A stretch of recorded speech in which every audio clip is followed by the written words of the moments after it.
The sound of the wheelchair hitting the pavement was sharp enough to make everyone turn, but what happened next made the entire charity courtyard fall silent.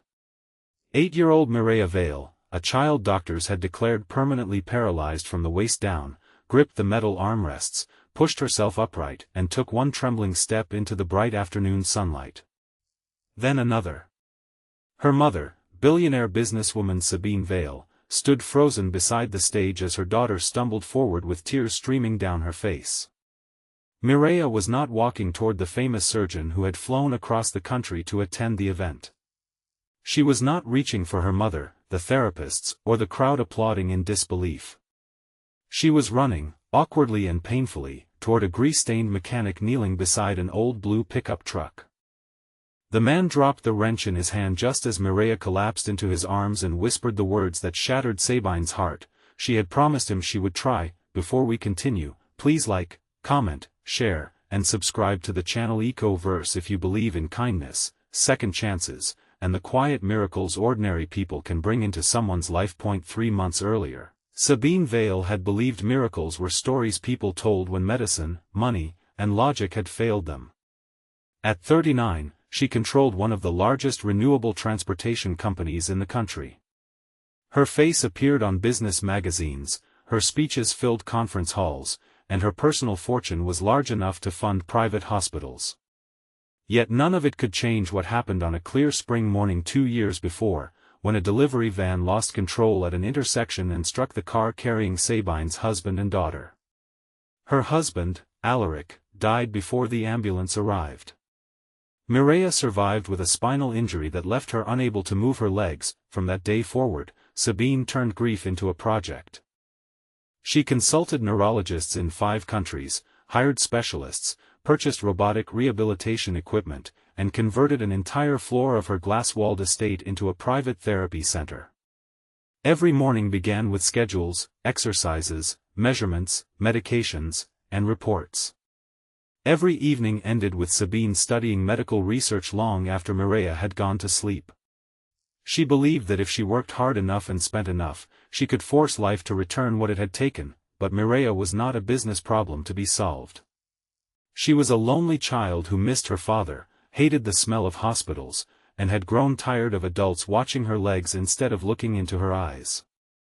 She stopped speaking during therapy. She refused to attend school events. When Sabine brought home expensive toys, Mireia left them unopened. The only thing that still seemed to interest her was an old wooden music box Alaric had repaired shortly before the accident. It played a slow melody and had a tiny painted bird that spun beneath the lid. One afternoon, the mechanism broke, and Mireia's already fragile world seemed to break with it. Sabine's assistant sent the music box to several luxury restoration shops, but each one warned that the internal gears were too damaged and the antique parts could not be replaced. Mireia placed it on the table beside her bed and stared at it in silence. Sabine promised to find someone who could fix it, although she had already learned that promises made to a grieving child could become another form of pain. A week later, Sabine's electric sedan stopped working on a quiet road outside the city. The security vehicle following her had been redirected to collect Mireia from therapy, and her driver was homesick. Sabine rarely drove herself, but that day she had insisted on being alone. The dashboard flashed several warnings before the vehicle rolled to a stop near a small garage surrounded by sun-faded signs, stacked tires, and flowering trees. The garage belonged to Rowan Mercer, a 34-year-old single father with oil on his hands and a calmness Sabine found almost irritating. He did not seem impressed by the car, her expensive clothes, or the name Vale printed on the registration. He listened to the motor, opened the hood, and told her the problem was not complicated. A loose connector had caused the system to shut down. While he worked, Sabine noticed a little boy sitting at a wooden desk inside the garage, completing math problems beside a jar of bolts. The boy's name was Kellen. He was 7, curious, cheerful, and completely comfortable in the dusty workshop. Rowan explained that Kellen's mother had died from an illness 4 years earlier and that the garage had become both their livelihood and their second home. There was no self-pity in his voice. He simply spoke of loss as something that had changed the shape of their lives without ending them. Sabine would have left as soon as the car was repaired, but the broken music box happened to be inside her handbag. She had carried it to another restoration appointment earlier that morning. When she reached for her wallet, the box slipped out and struck the concrete. Rowan picked it up carefully. He turned the small key, heard the damaged mechanism grind, and asked whether it mattered to someone. Sabine surprised herself by telling him the truth. Rowan did not promise anything. He only said that machines often looked beyond repair because people focused on the broken part instead of the part still trying to move. The sentence stayed with her. She left the music box at the garage, although she could not explain why she trusted an ordinary mechanic when specialists had already failed. 4 days later, Sabine returned with Mireia. The afternoon sun poured through the open garage doors, illuminating dust in the air like tiny sparks. Rowan placed the music box on a clean cloth and turned the key. The melody began softly.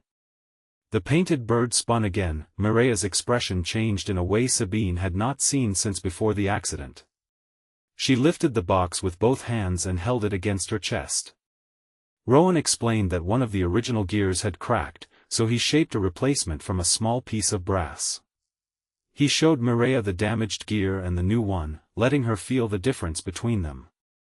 Then he said that broken things did not always return to exactly what they had been, but they could still move, still make music, and still become precious in a different way. Mireia looked directly at him. It was the first time she had shown interest in a stranger for months. After that day, she asked to visit the garage again. Sabine resisted at first. The place was noisy, imperfect, and far removed from the controlled environment of Mireia's therapy center. Yet the child who refused every appointment began watching the clock before their visits. Rowan cleared a corner of the workshop and built a low workbench that Mireia could reach from her wheelchair. He taught her how to sort screws, clean tools, and identify simple parts.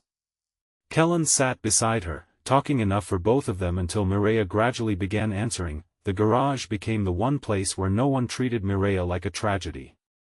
Rowan never stared at her legs or praised her for ordinary actions. If she dropped something, he waited before helping. If she could reach it herself, he allowed her to struggle. If she became frustrated, he did not tell her to stay positive. He simply remained nearby. Sabine watched all of this from a distance. At first, she saw Rowan as another temporary influence in Mireia's life. She offered to pay him for his time, but he refused anything beyond the cost of repairs. That refusal unsettled her. Most people around Sabine wanted access, favor, employment, or recognition. Rowan wanted nothing except to finish his work and pick Kellen up from school on time. One bright afternoon, Mireia noticed an old motorcycle beneath a canvas sheet. Rowan told her it had belonged to his father and had not run in years. Mireia asked whether they could restore it. Rowan agreed, but only if she helped. The project became their secret mission. Every visit, she cleaned one small part, memorized another tool, or watched Rowan rebuild the engine.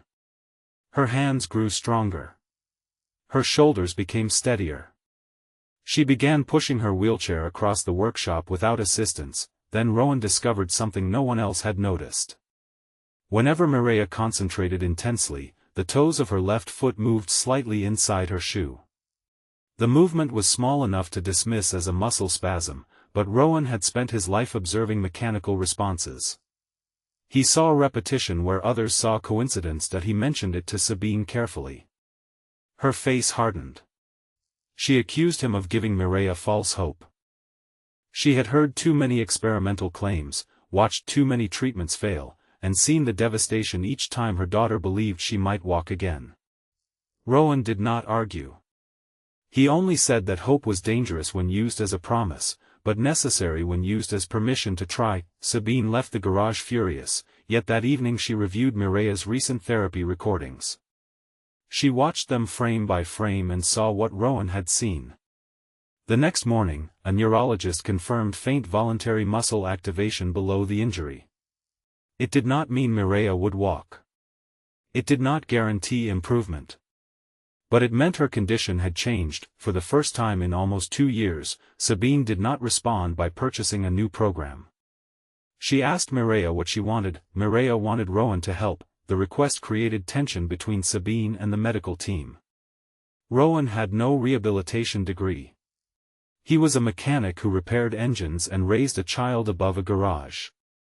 But Mireia trusted him, and trust had become more valuable than equipment. Under professional supervision, Rowan began attending selected therapy sessions. He transformed repetitive exercises into practical goals. Instead of asking Mireia to pull resistance bands, he asked her to help lift a light motorcycle component. Instead of counting meaningless repetitions, they worked toward pressing the starter pedal of the restored bike. Progress came slowly. Some days Mireia could activate a muscle. Other days nothing happened. She cried, shouted, and once threw a metal cup across the room. Sabine expected Rowan to comfort her, but he simply retrieved the cup and placed it back on the table. He told Mireia that anger was allowed, quitting was allowed for the day, and failure was part of every repair he had ever completed. What mattered was deciding whether to return tomorrow. She returned. As weeks passed, Sabine began spending more time at the garage. She arrived without assistance and sat on an overturned crate while Mireia and Kellen worked. She learned that Rowan had once studied mechanical engineering but left college when Kellen's mother became ill. After her death, he inherited the garage and abandoned the idea of returning to school. He said his life was smaller than he had planned, but not less meaningful. Sabine realized she had spent years confusing scale with value. Her company employed thousands, yet she could not remember the last time she had sat beside her daughter without checking a report. Rowan's world consisted of one garage, one child, and a handful of loyal customers, but he gave his full attention to whatever stood before him. The motorcycle was completed near the beginning of summer. On the day they started it, the entire garage shook with the sound of the engine. Mireia laughed so loudly that Sabine covered her mouth to hold back tears. Rowan lifted Mireia onto the stationary seat, supported her waist, and let her place her feet on the rests. For a moment she looked like any child imagining an open road. That afternoon, Mireia made a private promise to Rowan. She told him that at the charity event her mother was organizing, she would stand long enough to surprise everyone. Rowan warned her not to turn recovery into a performance. Mireia insisted she did not want to stand for the crowd.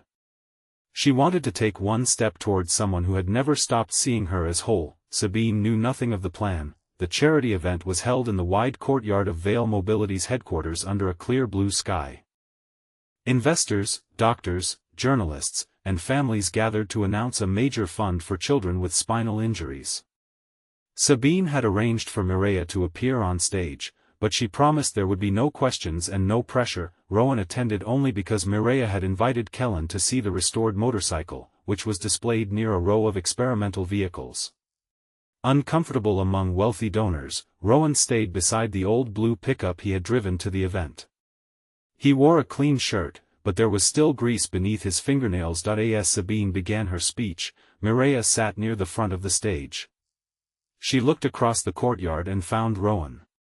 Then she placed both hands on the wheelchair arms. At first, Sabine thought her daughter was adjusting her position.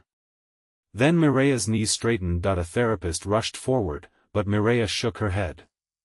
Her legs trembled beneath her. The courtyard became silent. She stood for 2 seconds, then 3. Her left foot moved forward. Her body tilted, but she caught herself. She took another step. Sabine could not breathe. She had imagined this moment in hospital rooms, private laboratories, and sleepless dreams, but never like this. Never beneath the warm afternoon sun. Never with her daughter choosing her own destination. Mireia moved toward Rowan.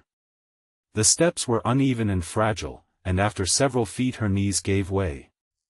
Rowan reached her before she hit the ground. He caught her against his chest while the crowd erupted. Sabine remained frozen until Mireia looked back at her. In that child's face, Sabine saw no rejection.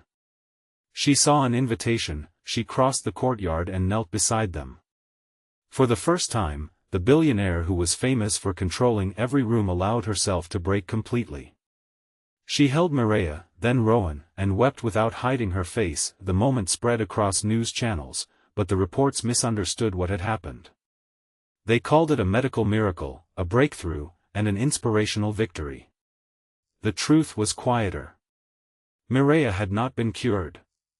She could not suddenly walk without assistance.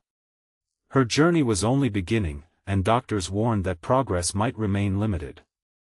But she had taken steps because someone had taught her that trying did not require certainty. In the months that followed, Sabine funded a new rehabilitation workshop designed like a real garage, where children could build, repair, paint, and create while completing physical therapy. Rowan became its director after reluctantly completing the qualifications Sabine insisted he deserved. Kellen and Mireia remained inseparable friends, arguing over tools, racing wheelchairs down safe corridors, and planning impossible inventions. Sabine changed too. She reduced her travel schedule, stopped treating every setback as an enemy, and learned to sit with her daughter through difficult days. Her relationship with Rowan grew slowly, not from rescue or gratitude, but from respect. He never tried to replace Alaric, and Sabine never asked him to. They were two people marked by loss who discovered that love after grief did not erase the past. It simply created room beside it. A year later, on another bright afternoon, the restored motorcycle stood in the courtyard of the new workshop. Mireia used braces and 2 walking supports to cross a short distance while Rowan, Sabine, and Kellen watched. She still needed her wheelchair. She still had painful days. But she no longer believed the chair defined the borders of her life. Near the entrance, the old music box played its familiar melody. Its replacement brass gear shone through a small glass panel Rowan had added. He wanted Mireia to remember that repair was not about pretending something had never been broken. It was about honoring what survived and helping it move again. If this story touched your heart, please like, comment, share, and subscribe to Ecoverse. Your support helps more stories of kindness, courage, healing, and second chances reach people who may need them. And before this story ends, please comment, "Broken does not mean finished," as a reminder to anyone facing a struggle that their life may still hold music, movement, and unexpected miracles. Sabine once believed the most powerful people were those who could buy solutions, command companies, and control outcomes. But the day her paralyzed daughter rose beneath the afternoon sun, she learned that real power could live in the patient hands of an ordinary mechanic. Rowan had not given Mireia a miracle. He had given her something more lasting: the courage to try without a guarantee, the dignity to struggle without shame, and the belief that a damaged life could still carry someone forward. Sometimes the person who changes everything does not arrive wearing a white coat or standing beneath bright lights. Sometimes he is simply waiting in a small garage, holding a wrench, ready to repair the one thing the world forgot to protect: hope.